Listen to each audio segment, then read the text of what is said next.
आखिर क्यों हुआ था महादेव और श्री कृष्ण में प्रलयंकारी युद्ध? क्या हुआ जब महादेव का पाशुपतास्त्र और श्री कृष्ण के नारायणास्त्र एक दूसरे से टकराया? इतिहास पुराणों के अनुसार प्राचीन काल में बानासुर नाम का एक असुर हुआ करता था। वो भगवान विष्णु के भक्त प्रहलाद के वंशज था।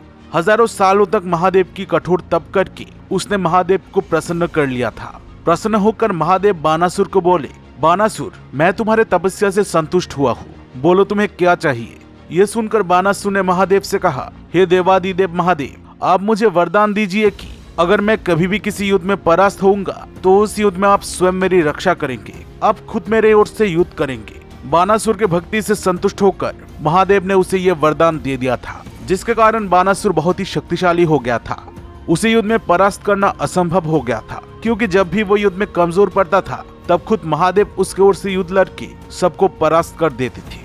महादेव के वरदान के कारण बानासुर ने तीनों लोगों को परास्त करके उन पर अत्याचार करना शुरू कर दिया था। उसके अत्याचार से तीनों लोगों में हाहाकार मच गया था। उसके शक्ति के आगे देवता भी नतमस्तक हो गए थे। सबको परास्त करके बानासुर इतना अहंकारी हो गया था कि उसने महादेव के कैलाश पर भी आक्रमण कर दिया था। तब कार्तिकेय जी के साथ उसका भयंकर युद्ध हुआ। युद्ध में जब बानासुर को कार्तिकेय जी ने परास्त कर दिया था, तब स्वयं महादेव बानासुर के पक्ष से युद्ध लड़ने आए थे। महादेव को सामने देखकर कार्तिकेय जी ने आत्मसमर्पण कर दिया था। इसके बाद कार्तिकेय जी ने बानासुर को कैलाश का विजय ध्वज दे दिया। ये देखकर महादेव बहुत दुखी हो गए। उन्होंने बानासुर से कहा, हे बानासुर, जाओ, जाकर इस विजय ध्वज को अपने महल में लगा दो। जिस दिन ये ध्वज टूट जाएगा, समझ लेना उस दिन से तुम्हारा अंत शुरू हो गया है। महादेव की बातें सुनकर बानासुर ने उस ध्वज को अपने महल में लगा दिया। बानासुर की एक पुत्री थी जिनका नाम उषा था। एक दिन उषा ने सपने में एक सुंदर युवक को देखी। उसने ये अपने सखी चित्रलेखा को बताई। तब चित्रलेखा अपनी आसुरी शक्ति से देखी कि वो सुंदर युवक भगवान श्री कृष्ण के पौत्र अनिरुद्ध है। ये जानकर उषा ने अपने सखी से अनिरुद्ध को देखने की इच्छा जताई। इसके बाद चित्रलेखा द्वारका जाकर अपने आसुरी शक्ति से सोए हुए अनिरुद्ध का हरण करके उसे उषा के पास ले आई। एक दूसरे को देखते ही उषा और अनिरुद्ध को एक दूसरे से प्यार हो गया। उन दोनों ने गंधर्व विवाह कर लिया। उषा के पिता बानासुर को जब ये पता चला तब वो बहुत क्रोधित हो उठा और उसने अनिरुद्ध को बंदी बना लिया। जब भगवान श्री कृष्ण को पता चला कि बानासुर ने अनिरुद्ध को बंदी बना लिया है, तब उन्होंने अपने विशाल नारायणी सेना के साथ बानासुर पर आक्रमण किया। भगवान श्री कृष्ण अपने पहले ही बाण से बानासुर के विजय ध्वज को नीचे गिरा दिया। इसके बाद श्री कृष्ण और बानासुर में एक भयानक युद्ध शुरू हो गया। घातक अस्त्रों से दोनों एक दूसरे पर प्रहार करने लगे। युद्ध के दौरान एक समय बानासुर ने श्री कृष्ण पर ब्रह्मशिरास्त्र चला दिया।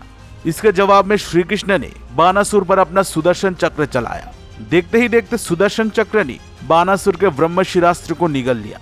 इसके बाद बानासुर को मारने के लिए सुदर्शन उसका पीछा करने लगा। बानासुर जहां भी जा रहा था, सुदर्शन उसका पीछा कर रहा था। दूसरा कोई उपाय न देखकर अपनी जान बचाने के लिए बानासुर महादेव को पुकारने लगा। तब बानासुर को बचाने के लिए स्वयं महादेव युद्ध क्षेत्र में आए। महादेव को युद्ध क्षेत्र में देखकर श्री कृष्ण ने महादेव से युद्ध ना करने का अनुरोध किया, लेकिन अपने दिए हुए वचन को महादेव तोड़ नहीं सकते थे। युद्ध शुरू करने से पहले श्री कृष्ण ने महादेव का आज्ञा लिया, क्योंकि वो महादेव के परम भक्त थे। देखते ही देखते श्री कृष्ण और महादेव में प्रलयंकारी युद्ध शुरू हो गया। युद्ध के दौरान श्री कृष्ण और महादेव दोनों एक दूसरे पर भयानक दिव्यास्त्र चलाने लगे। उनका युद्ध बहुत दिनों तक चला। इस भयंकर युद्ध के दौरान महादेव ने श्री कृष्ण पर अपना महाविनाशक पाशुपतास्त्र चला दिया। इसके जवाब में श्री कृष्ण ने भी नारायणास्त्र चलाया।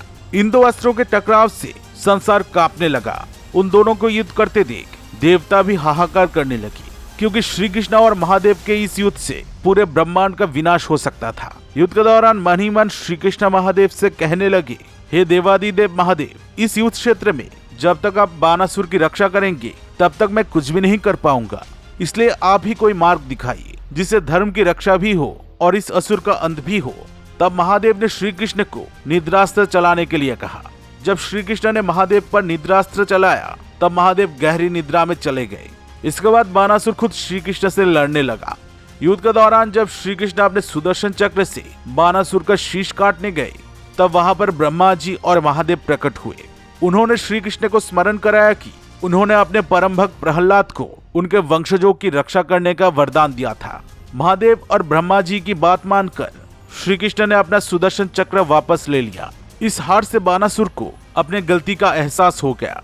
उसने श्री कृष्ण और महादेव से क्षमा मांगा। इसके बाद बानासुर ने अनिरुद्ध को मुक्त कर दिया। दोस्तों, वीडियो पसंद आई हो तो इसे जरूर एक लाइक कर दीजिए। कमेंट में लिखिए हर हर महादेव और जय श्री कृष्ण।